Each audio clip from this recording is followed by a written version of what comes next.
В историческом парке «Россия. Моя история» города Якутска проходит турнир. Приветственный турнир по настольной игре «Путь к победе. Битва за Берлин».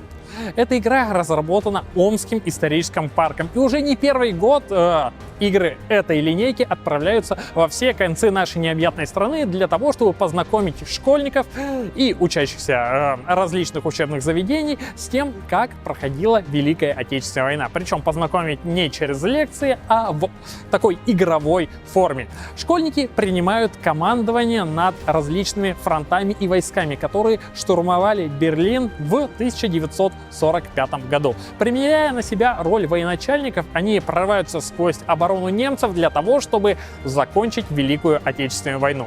В ходе этой игры они знакомятся с командующими, с войсками, а главное, с тем, как ковалась Великая Победа.